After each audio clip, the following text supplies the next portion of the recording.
Why do most people struggle financially? My friend questioned, as we relaxed on luxurious yacht. I contemplated his query, observing the endless sea. A multitude of people grapple with the constantly rising cost of living and snowballing debts. Others get ensnared by their spending habits, trading long-term stability for immediate gratification. Then, a frightening ignorance about financial management leaves many adrift in a sea of uncertainty. Yet remember, financial prosperity is attainable for all, including you, dear subscriber. The first thing that needs to change on your path to wealth is your mindset, I began, leaning back in my chair. You see, the mind is a powerful weapon, and you can either be its master or its slave. Our convictions, outlooks, and viewpoints shape our behavior, and our behavior, in turn, molds life. Consider for a moment how distinct your financial circumstances would be if you perceived money from a standpoint of plenty rather than shortage. What if you looked at every dollar not as an expenditure but as a seed to be sown, cared for and multiplied? This is how the affluent think. They comprehend the transformative potential of money and they exploit it to multiply their riches. Contrast this with the average individual's thinking. Many of us have been programmed to view money as something limited, to be pinched and hoarded, or even worse, something to be dreaded. This scarcity mentality results in negative financial behaviors, such as squandering, undersaving, and a lack of investment. Those who are wealthy, however, see money as an instrument for expansion. They acknowledge that money, when utilized shrewdly, can produce more money. They realize that investment in assets, rather than liabilities, is the secret to financial autonomy. They grasp the significance of financial literacy, and they never cease learning. The wealthy understand that money is a tool, not the final destination. It's time we adopt that mindset. The first habit of the wealthy, they save and invest, I said, then taking a sip of my drink. It's not just about hoarding every last dime. It's about recognizing the power of compound interest, the magic that happens when your earnings start accumulating more for you. Seeing money not just as a medium to acquire things, but as a tool that can tirelessly work for your benefit. The affluent are savvy. They don't just save, they invest. They channel their finances into ventures that multiply it.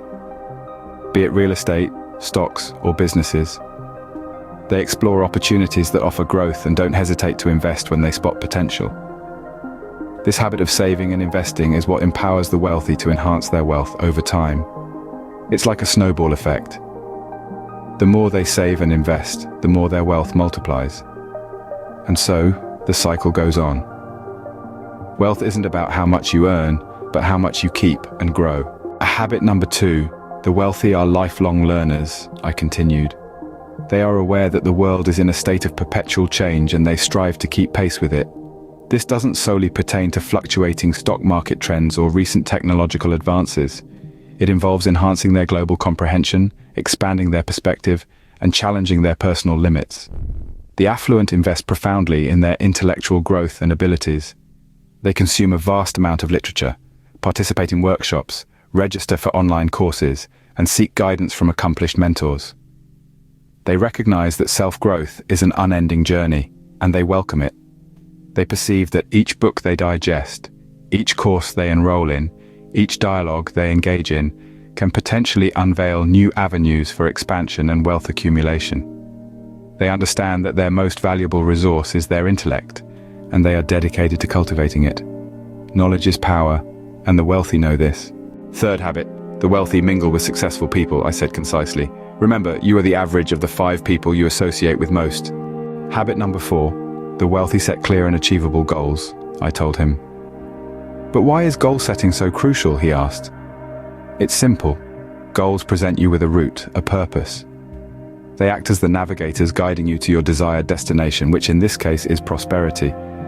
But it's not just about setting goals, it's about crafting the right kind of goals. The wealthy don't just utter, "I want to be rich." They get specific. They declare well-defined, trackable objectives like, "I aim to save $1 million by the time I'm 40. This clarity makes the goal palpable and feasible. It furnishes a clear path to tread on, a staircase of smaller steps leading towards that grand vision.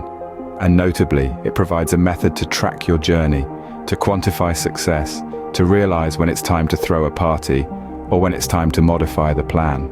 Without a clear destination, you'll just be wandering aimlessly.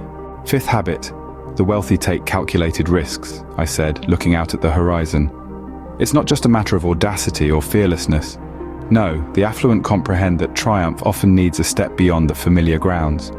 But they ensure each stride is prudent. They perceive that risk as a fundamental component of progression, and that shunning it entirely could lead to but they also apprehend that all risks are not the same. The wealthy differentiate between a blind gamble and a calculated risk. A gamble is a game of luck, while a calculated risk is an informed decision backed by exhaustive research, thorough planning, and strategic contemplation. Consider it as a round chess. Every move carries a risk, but you don't make them aimlessly. Weigh the possible outcomes, you strategize, and only then do you make your move. The wealthy don't just dive into the unforeseen. They take a deliberate dive, equipped with wisdom, planning, and a lucid grasp of the possible repercussions. Fortune favors the bold, but only when the bold are smart, I added, my gaze still fixed on the horizon. Habit number 6. The wealthy understand the value of time, I explained.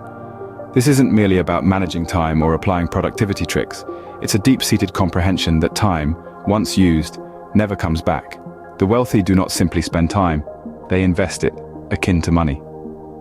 They grasp that every moment devoted to self-betterment, acquiring novel skills, or establishing worthwhile relationships will yield benefits in the future. They give priority to their time, not randomly, but with clear focus on the returns they expect. They are aware that brainstorming a new business idea for an hour could potentially be more fruitful than spending an hour on routine tasks.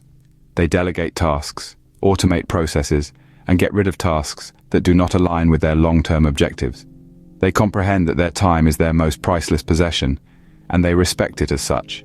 Time is money, and the wealthy don't squander it. The 7th and final habit, the wealthy give back, I concluded. Their generosity reaches far beyond the confines of their personal finances. It is a reflection of the character of those who have the financial ladder. A majority of the well-heeled carry a strong sense of social duty and acknowledge that their affluence can be a significant force for good. Philanthropy is a priority to them, not an afterthought. They contribute, they put their money into issues that matter to them. They support non-profit organizations, sponsor and set up foundations. This is not simply for tax benefits, but a genuine yearning to elevate others and generate chances where there were none before. They return to their communities, nurturing the ground from they sprouted. They comprehend that to whom much has been given, much will be expected.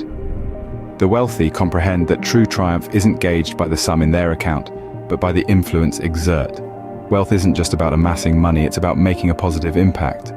These are the 7 habits of the wealthy, I finished, raising my glass. We've unveiled the practices of the affluent, from strategic saving and investment to the might of never-ending learning. We've journeyed into the importance of enveloping oneself with success and carving out definitive, concrete goals. We've discovered that the wealthy have no fear of taking measured risks, and they grasp the essence of time like no one else. Most critical of all, they reciprocate, realizing that authentic wealth reaches beyond just money. It's now your turn to incorporate these habits. Don't lose heart if it appears daunting initially. Remember, prosperity is a voyage, not a terminus. And it's a voyage that's open to anyone equipped with the correct mentality and habits. Don't forget to subscribe, like this video, and hit the notification bell to stay in the loop for more content. Together, let's accumulate wealth and make a positive impact.